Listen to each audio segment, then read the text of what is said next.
morning. I'm Josh Holton with the WMNF News headlines.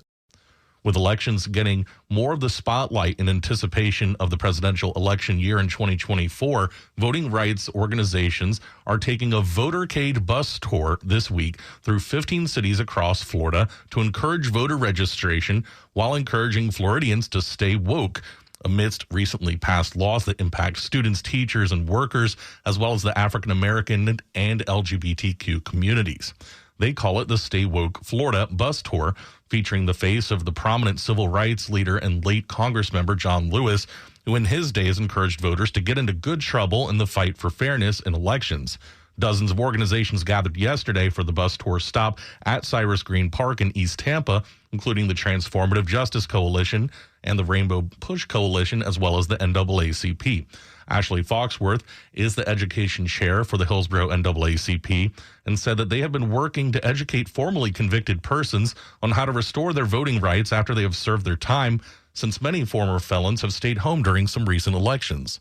We had a huge turnout when we had that meeting with our local clerk's office. Like I said, a lot of people just did not know. And because they did not know, they just stayed away from the voting box altogether. Once they were informed on what was eligible for being restored and things like that, we got a lot of people who really wanted to follow through with the process. Governor Ron DeSantis' Office of Elections Crimes and Security has been investigating allegations of voter fraud in recent years, but several of those cases have been dismissed. Foxworth said education is critical to alleviating fears of retaliation for voting. I think the whole overall fear, especially when it comes to convicted felons and the restoration of voting rights, it's a fear situation, and people who have gotten across the bridge of being incarcerated and then coming home, they don't want to go back. So if voting is going to impact them detrimentally, they're scared to vote. So we just have to be intentional, again, with educating them on their rights so that they can engage. She said, like Rosa Parks and other civil rights leaders like John Lewis, asserting the right to vote, especially amidst false allegations of voter fraud, is the good kind of trouble that Floridians should be willing to get into to assert their rights. But even the laws aren't as fair as to everyone as they're written. Democratic State House Minority Leader Fentress Driscoll said former Georgia State House Minority Leader Stacey Abrams got it right when she named her organization Fair Fight. And really, that's all we want is a fair fight, right? I mean, you think about the Amendment 4 initiative that was looking to restore voting rights to formerly convicted felons, as we refer to them as returning citizens, right? And so the people of Florida decided to give these folks who had paid their debt to society their vote back. And then what does the Republican-led legislature do? They take it away. And so the challenge that I have, and, not to make this partisan, although I am the Democratic leader, the challenge that we have is that people are being blocked out of our democracy. And that's not right, no matter what your party is. And so when we think about 2024, there are significant hurdles because the road is now filled with more obstacles than it was before. We've got this initiative trying to get abortion access on the ballot, but this is after Republicans in the legislature have systematically made it more difficult to get these initiatives on the ballot. And people need to know all we want is a fair fight, but given that we have to play the hand that we're dealt, what we have to do is push for turnout. We have to make sure that Democrats and people who support our values turn out at the polls. That is the only path forward. Some issues mentioned at the rally were new laws banning the instruction of critical race theory, banning some books from schools, and prohibitions of teaching about sexual orientation or gender identity in classrooms. The bus tour will make stops later today in Miami and will finish the tour in Jacksonville on Friday.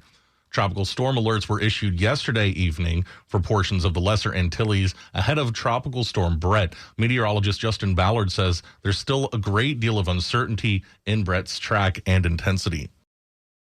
The Florida Board of Osteopathic Medicine yesterday approved an emergency rule that will allow transgender children and adults to continue obtaining gender-affirming treatments under certain conditions. Physicians will be able to renew orders for puberty blockers and hormone therapy so long as no changes are made to prescriptions. The State Board of Medicine on June 8th also approved the rule, which will allow continuation of treatment while the medical boards draft other regulations to carry out a new law that makes it harder for trans adults and children to obtain gender-affirming care. The law signed on May 17th by Governor Ron DeSantis prohibits doctors from ordering treatments such as puberty blockers and hormone therapy for children, but includes an exception for children already using the treatments. St. Petersburg is prepping for its annual Pride Parade during a time some may call hostile to the LGBTQ community. WMNF's Chris Young reports that the city's police department addressed safety concerns at a press conference yesterday. St. Pete's Pride Parade is one of the biggest pride events in Florida, with thousands coming out last year to celebrate. St. Petersburg Police Chief Anthony Holloway wants to make it as safe as possible. You will see marked police cars. Hopefully you won't see the detectives in plain uniform. We'll have camera surveillance. We'll have every type of surveillance possible because we want this to be a safe event. Recent anti-gay sentiment in Florida has caused concern in the community, which led one Pride event in Tampa to be canceled. Marcus Hughes is the LGBTQ liaison for St. Pete PD.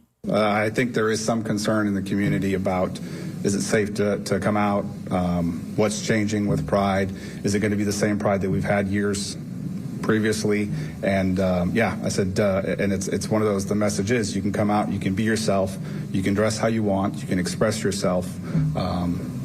Just make sure that we fall in the right legislation. The parade is Saturday, June 24th, and will take place along Bayshore Drive in St. Petersburg. I'm Chris Young. There's a special marine alert today. Strong thunderstorms were located along a line extending from near Hillsborough Bay to Tampa Bay to 9 nautical miles west of Egmont Key, moving east at 15 knots. Expect wind gusts in excess of 34 knots, suddenly higher waves, frequent lightning, and heavy downpours. If you're on a boat, make sure all on board are wearing life jackets. It is recommended to move to safe harbor until hazardous weather passes. There's also a rip current warning in Pinellas and coastal Hillsborough. If caught in a rip current, relax and float. Don't swim against the current. Now for the weather, it is mild and rainy in the Tampa Bay area. Highs in the upper 80s, overnight lows in the mid 70s. Thunderstorms expected all morning and into the afternoon, with more storms coming this weekend.